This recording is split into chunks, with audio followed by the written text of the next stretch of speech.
ചില സുഹൃത്തുക്കളെ കയ്യിൽ ഗപ്പി ഹോൾസെയിലായിട്ട് കൊടുക്കാനുണ്ട് കാരണം വിളിച്ചിട്ടുണ്ടായിരുന്നു. അപ്പോൾ നമ്മൾ അത് എടുക്കാനുള്ള പ്ലാനിങ്ങും കാര്യങ്ങളൊക്കെ നടത്തുന്നുണ്ട്. അതിൻ്റെ ഭാഗമായിട്ട് ചിലപ്പോൾ ഇൻഷാല്ലാ തിരുവനന്തപുരത്ത് നിന്ന് നാളെ ഒരു കൊറിയർ ഇവിടെ എത്താൻ ചാൻസ് ഉണ്ട്. അങ്ങനെയാണെങ്കിൽ അവർക്ക് വേണ്ടിയിട്ടുള്ള ആ ഗപ്പികൾക്ക് വേണ്ടിയിട്ടുള്ള ടാങ്കുകൾ നമുക്ക് സെറ്റ് ചെയ്യുന്നുണ്ട്. അപ്പോൾ നമ്മളിപ്പോൾ ഇന്ന് ചെയ്യാൻ പോകുന്നത് നമ്മുടെ ഫാമിൽ ഒരു 20-25 അല്ലെങ്കിൽ അതിൽ കൂടുതൽ ടാങ്കുകൾ ഉണ്ടായിരിക്കും, ഗപ്പി ടാങ്കുകൾ.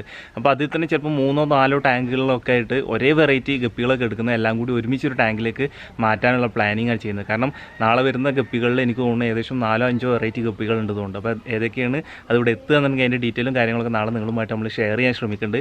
നമ്മളിന്ന് നിങ്ങളുമായിട്ട് ഷെയർ ചെയ്യാൻ പോകുന്നത് ഗപ്പി ബൾക്ക് പ്രൊഡക്ഷനെ കുറിച്ചാണ്. ഇപ്പോൾ ഈ കണ്ടില്ല, ഇതൊരു വലിയ ടാങ്കാണ്. ഇതിനകത്ത് മിക്സഡ് ഗപ്പീസാണ് ചെയ്യുന്നത്. ഇത് ബൾക്കായിട്ട് തന്നെ അങ്ങോട്ട് ഇട്ടിട്ട് നമ്മൾ ഫീഡ് കൊടുക്കുന്ന ഒരു സംവിധാനമായിട്ടാണ് ചെയ്യുന്നത്. അതിൽ ബ്രീഡ് ആവാനായതുണ്ടാവും, കുഞ്ഞുങ്ങളുണ്ടാവും, എല്ലാം കൂടി ഒരുമിച്ച് എടുക്കുന്ന ഒരു സംവിധാനത്തിലാണ് ചെയ്യുന്നത്. നമുക്ക് ബൾക്ക് ഗപ്പി എങ്ങനെ നമുക്ക് മുന്നോട്ട് നല്ല രീതിയിൽ കൊണ്ടുപോകാൻ പറ്റും, ഒരേ സമയത്ത് നമുക്ക് ഫീമെയിൽസിനൊക്കെ ബ്രീഡ് ചെയ്യിപ്പിച്ച് കുഞ്ഞുങ്ങളെ ഇറക്കിയിട്ട് ഒരുമിച്ച് വലിയ ടാങ്കിലേക്ക് ഇറക്കി വിടാം. ഇങ്ങനത്തെ കുറച്ച് ടിപ്സ് കാര്യങ്ങളൊക്കെ നമ്മളൊന്ന് ഷെയർ ചെയ്യാൻ ശ്രമിക്കുന്നുണ്ട്. വീഡിയോ നിങ്ങൾ അവസാനം വരെ കാണാൻ ശ്രമിക്കുക. ഇതുവരെ നമ്മുടെ ചാനൽ സബ്സ്ക്രൈബ് ചെയ്യാത്തവരുണ്ടെങ്കിൽ ചാനൽ സബ്സ്ക്രൈബ് ചെയ്യുക, സപ്പോർട്ട് അറിയിക്കുക. ഇത് നമ്മുടെ ബലൂൺ റെഡ് പ്ലാറ്റിയാണ് കേട്ടോ ഈ ടാങ്കിലുള്ളത്. കഴിഞ്ഞ ദിവസം നമ്മൾ നിങ്ങളുമായിട്ട് ഇതിൻ്റെ വിശേഷങ്ങളൊക്കെ ഷെയർ ചെയ്തിട്ടുണ്ടായിരുന്നു. ഇപ്പോൾ തന്നെ കണ്ടില്ല, നല്ല രീതിയിൽ തന്നെ വെയിലടി കൊള്ളുന്ന കാരണം തന്നെ ആൽഗെ ഫോം ചെയ്ത് തുടങ്ങിയിട്ടുണ്ട്. വെള്ളത്തിന് കളർ മാറിയിട്ടുണ്ട്. തൊട്ടുപുറത്തെ ടാങ്കിലേക്ക് വന്നു കഴിഞ്ഞിട്ടുണ്ടെങ്കിൽ നിലവിൽ ഈ ടാങ്കിലേക്ക് എടുക്കുന്നത് പ്ലാറ്റിനം റെഡ് ബിഗ് ഗിയർ ആണ്. നമ്മുടെ ഫാമിൽ നേരത്തെ കുറച്ച് പ്ലാറ്റിനം റെഡ് ബിഗ് ഗിയർ ഉണ്ടായിരുന്നു, അതിൻ്റെ കുഞ്ഞുങ്ങളാണ് എടുക്കുന്നത്. അപ്പോൾ ഇവരെ നമ്മുടെ ഫാമിൽ ഇപ്പോൾ ഓൾറെഡി കോഴിക്കാർപ്പിൻ്റെ ടാങ്കിൽ നമ്മൾ കുറച്ച് നമ്മുടെ പ്ലാറ്റിനം റെഡ് ബിഗ് ഗിയറിനാക്കിയിട്ടുണ്ട്. അപ്പോൾ ഇവരെ നമുക്ക് എന്ത് ചെയ്യണം, അതിൽ അങ്ങോട്ട് മാറ്റി കഴിഞ്ഞിട്ടുണ്ടെങ്കിൽ അതവിടെ മൊത്തത്തിലേക്ക് എടുക്കാമെന്ന് വിചാരിക്കുന്നുണ്ട്, മൊത്തത്തിലിടാമെന്ന് വിചാരിക്കുന്നുണ്ട്. അത് ഷോപ്പേർക്കോ അല്ലെങ്കിൽ ഹോൾസെയിലായിട്ട് ആർക്കെങ്കിലും നമുക്ക് കൊടുത്ത് ഒഴിവാക്കാൻ വിചാരിക്കുന്നത്. കാരണം വെച്ചിട്ടുണ്ടെങ്കിൽ നമ്മൾ PPR ഗപ്പി ഫാമിൽ നിന്ന് കൊണ്ടുവന്നിട്ടുള്ള ഒന്നുകൂടി ക്വാളിറ്റി ആയിട്ടുള്ള പ്ലാറ്റിനം റെഡ് ബിഗ് ഗിയർ നമ്മളിപ്പോൾ നമ്മൾ ഫാമിൽ ചെയ്യുന്നുണ്ട്. അപ്പോൾ അതിൽ നമ്മൾ കൂടുതൽ കോൺസെൻട്രേഷൻ കൊടുക്കാനാണ് ഉദ്ദേശിക്കുന്നത്. പിന്നെ നിലവിൽ നമ്മുടെ ഫാമിൽ 2-3 ടാങ്കുകളിലായിട്ട് നമ്മുടെ പാണ്ടോര ബ്ലൂം സൈഗ് എടുക്കുന്നുണ്ട്. അപ്പോൾ അവരെ മൊത്തം നമുക്ക് എന്ത് ചെയ്യണം, ഈ ഒരു ടാങ്കിലേക്ക് മാറ്റി കഴിഞ്ഞിട്ടുണ്ടെങ്കിൽ അത് ഇവിടെ ബൾക്കായിട്ടുള്ള രീതിയിൽ സെറ്റായി കിടന്നോളും. അപ്പോൾ നമുക്ക് ആദ്യം ചെയ്യാനുള്ള വെച്ചിട്ടുണ്ടെങ്കിൽ ഈ ടാങ്കിൻ്റെ അടിത്തട്ടിൽ ഇപ്പോൾ നമുക്ക് കാണുമ്പോൾ തന്നെ അറിയാം നല്ല രീതിയിൽ തന്നെ വേസ്റ്റ് ഉണ്ട്. അപ്പോൾ ഈ വേസ്റ്റ് മൊത്തം നമുക്ക് ഒഴിവാക്കുക, ഈ ടാങ്ക് വൃത്തിയാക്കുക, അതുപോലെ തന്നെ ഇവരെ പിടിച്ച് മാറ്റുക, അങ്ങനെ കുറച്ച് കാര്യങ്ങളൊക്കെ ഉണ്ട്. അതിലേക്ക് കിടക്കാം. അങ്ങനെ നമ്മൾ ടാങ്കിലെ വെള്ളം വറ്റിച്ചുകൊണ്ടിരിക്കട്ടെ.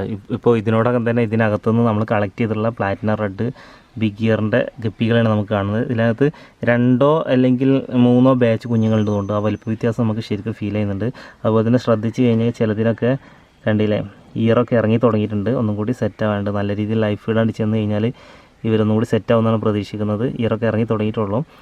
അതുപോലെ തന്നെ ഫീമെയിൽസ് ആണെങ്കിലും സൈസ് ആയിക്കൊണ്ടിരിക്കുന്നുണ്ട്. അപ്പോൾ ഇവരാണ് നമ്മളിനി കോഴിക്കാർപ്പിൻ്റെ ടാങ്കിലേക്ക് മാറ്റാൻ പോകുന്നത്. വീട്ടുമുറ്റത്തുള്ള നമ്മുടെ ഈ ഒരു ടാങ്കിലേക്കാണ് കേട്ടോ നമ്മളിനി നമ്മുടെ പ്ലാറ്റിനം റെഡ് ബിഗ് ഗിയറിനെ ആക്കാൻ പോകുന്നത്. ഇതിൽ നിലവിൽ കോഴിക്കാർപ്പ് ഉണ്ട്, അതുപോലെ തന്നെ കണ്ടില്ലേ മാഷാ അല്ലാഹ് നല്ല രസമുണ്ട്, നല്ല കളർഫുള്ളായിട്ടുണ്ട്. ഇതാണ് നമ്മൾ പ്ലാറ്റിനം റെഡ് ബിഗ് ഗിയർ പഴയതുള്ളത് കേട്ടോ. ഇതിൽ കുറച്ച് പീസ് എടുക്കുന്നുണ്ട്, ഫീമെയിൽസും മെയിൽസും ഒക്കെ ഉണ്ട്. ഇയറൊക്കെ നല്ല രീതിയിൽ തന്നെ സെറ്റായിക്കൊണ്ടിരിക്കുന്നുള്ളൂ ഇവർ. പിന്നെ അതുപോലെ തന്നെ ഈ ടാങ്കിൽ നമ്മൾ കോഴിക്കാർപ്പ് അവിടെ നിന്ന് വന്നുപോയി.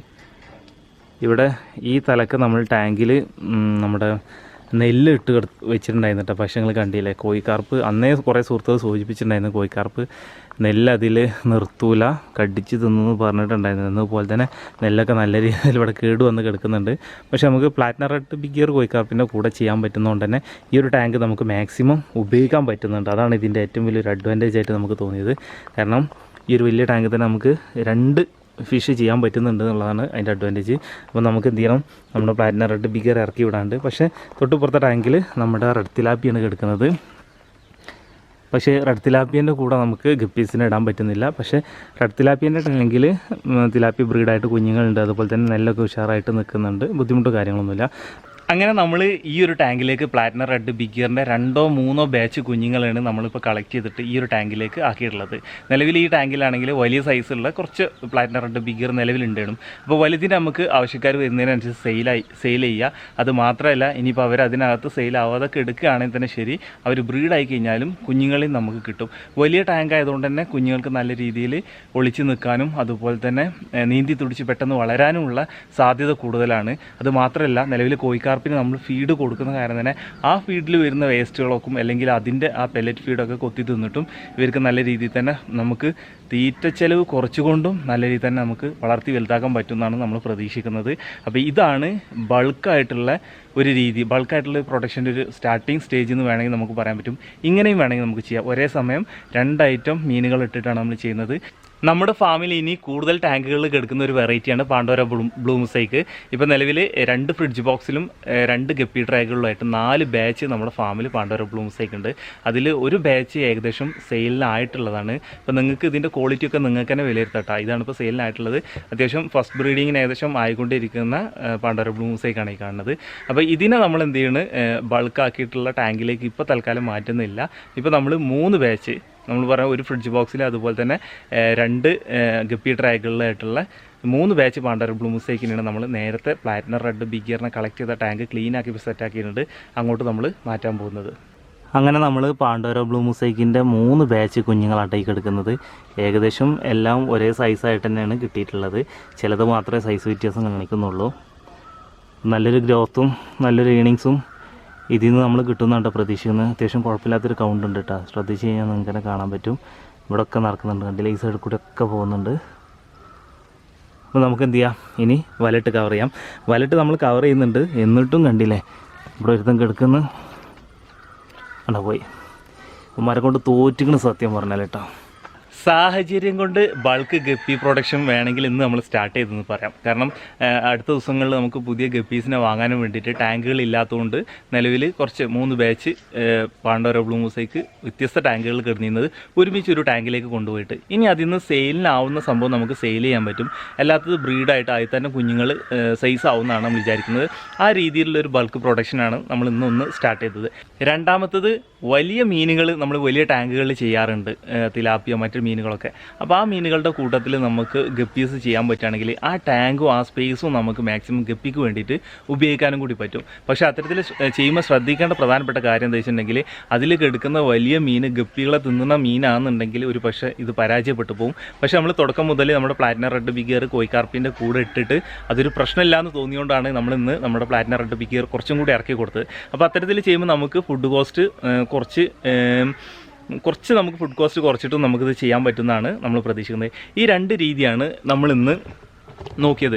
ഇനി അതല്ലാത്ത രീതിയെക്കുറിച്ച് പറയുകയാണെങ്കിൽ നമുക്ക് വേണമെന്നുണ്ടെങ്കിൽ നമ്മുടെ ഫാമിൽ തന്നെ സെറ്റ് ആയിട്ടുള്ള, ഇപ്പോൾ നമ്മൾ പ്ലാറ്റിനം റെഡ് ബിഗിയറിൻ്റെ ന്യൂ ലൈനേജ് നമ്മൾ എടുത്തിട്ടുണ്ട്. ഇതിനെ നമ്മൾ ബൾക്ക് ചെയ്യണം എന്നുണ്ടെങ്കിൽ നമ്മൾ മുമ്പിലുള്ള ഓപ്ഷൻ എന്താ വെച്ചിട്ടുണ്ടെങ്കിൽ, ഇപ്പോൾ നമ്മൾ എടുക്കുന്ന സമയത്ത് അധികം ആൾക്കാർ എടുക്കൽ പ്രൈസ് കൂടുതലാണെങ്കിൽ 1 പെയർ എടുക്കും, 2 പെയർ എടുക്കും. അല്ലാന്നുണ്ടെങ്കിൽ ട്രയോ ആയിട്ട് എടുക്കും, 2 ട്രയോ 3 ട്രയോ ഒക്കെ ആയിട്ട് ഗപ്പികൾ പർച്ചേസ് ചെയ്യുന്നവരുണ്ട്. അത് ഓരോരുത്തരുടെ ഐഡിയക്ക് അനുസരിച്ച് ചെയ്യാറുള്ളത്. നമ്മളിന്ന് പറഞ്ഞു വരുന്നത് ഇത് എങ്ങനെ ബൾക്കാക്കുക എന്നുള്ളൊരു ചെറിയ കാര്യമാണ്. അതായത് ഇപ്പോൾ നമ്മൾ ഗപ്പീസിനെ എടുത്തു കഴിഞ്ഞാൽ അതിൻ്റെ കുഞ്ഞുങ്ങളെ ഇറങ്ങിക്കഴിഞ്ഞാൽ മെയിലും ഫീമെയിലും കൺഫേം ആവുന്ന സമയത്തിന് അവരെ മാറ്റിയിടുക.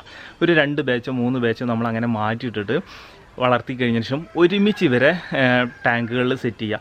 എന്നിട്ട് എന്ത് ചെയ്യാം, അപ്പോൾ എനിക്കൊണ്ട് ഏകദേശം ഒരു 10 20 ഫീമെയിലിനെ നമുക്ക് ഒരുമിച്ച് ഒരേ സമയത്ത് ബ്രീഡിങ്ങിനുള്ള ഫീമെയിൽ നമുക്ക് സെറ്റ് ആവാൻ ചാൻസ് ഉണ്ട്. അങ്ങനെയാണെങ്കിൽ ഒരു 5 ദിവസം 6 ദിവസത്തിൻ്റെ ഗ്യാപ്പിൽ ഒരു 10-20 ഫീമെയിൽ ബ്രീഡാവുന്ന രീതിയിൽ നമുക്ക് കിട്ടിക്കഴിഞ്ഞാൽ അതൊക്കെ നമുക്ക് എന്ത് ചെയ്യാൻ പറ്റും, അതിൻ്റെ കുഞ്ഞുങ്ങളൊക്കെ വലിയ ഒറ്റ ടാങ്ക് തന്നെ നമുക്ക് സെറ്റ് ചെയ്യാൻ പറ്റും.